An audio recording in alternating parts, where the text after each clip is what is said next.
Täällä lumi-inferno jatkuu. Tuossa kävi kylänmiehet auttamassa mökin osalta lumitaakan keventämisessä, kun näytti vähän siltä, että kuisti repiää kohta irti tuon lumimassan painosta. Mutta se on nyt pelastettu. Kaikki ok. Ja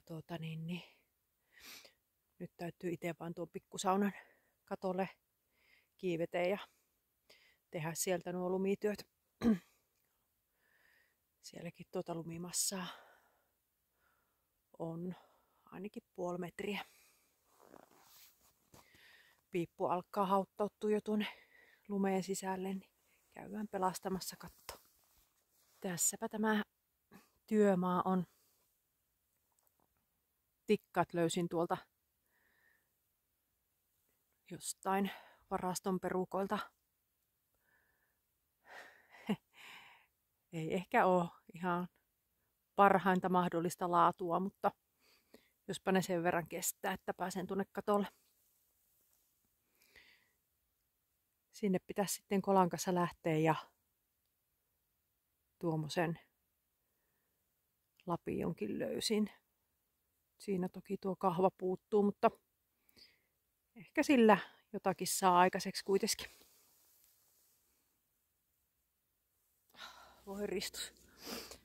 Katolla ollaan. Olipahan työmaa päästä tänne.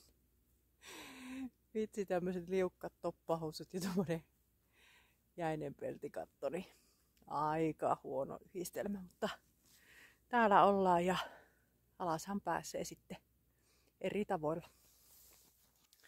Nonni, homma hoidettu ja vielä pääsi ihan tikkata pitkin alaskin asti. Kyllä siellä nuinkin pienen saunan katolle niin aika paljon lunta mahtuu. Tää nyt vielä lapio ja sitten tuosta edestä, että pääsee joskus saunaankin.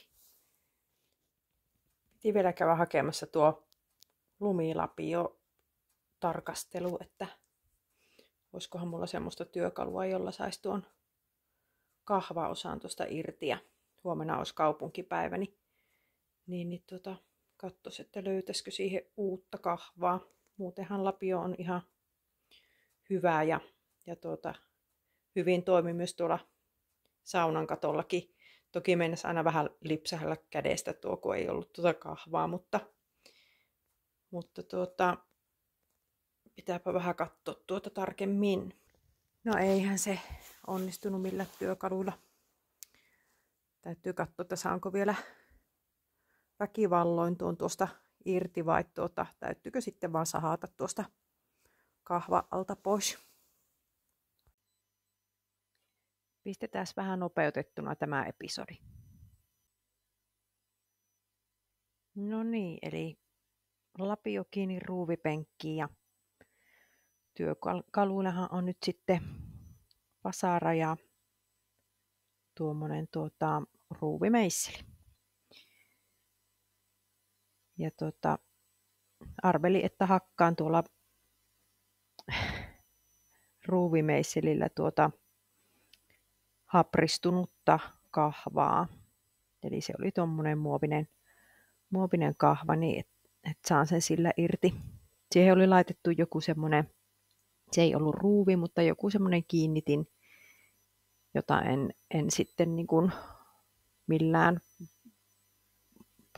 poranterillä saanut irrotettua, niin arvelin sitten, että kokeillaanpa tätä taktiikkaa.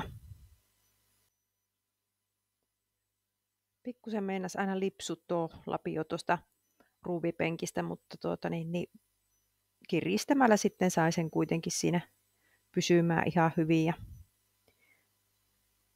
peukalokin on ihan hyvässä kunnossa, vaikka muutaman kerran tuo vasara vähän hutilöikin. Mutta yhtä kaikki, niin homma kuitenkin toimi ihan hyvin. Ja niin se vaan muovi murtuu vahvemman edessä.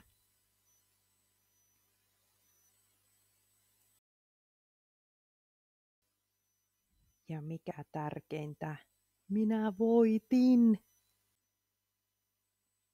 Huomenna pääsee sitten kaupoille ostamaan uutta kahvaa ja katsotaan, että minkälainen taistelu sitten sen paikalleen saaminen on. Mutta hei, taas säästyi 20 €, kun ei tarvinnut ostaa uutta lapioa.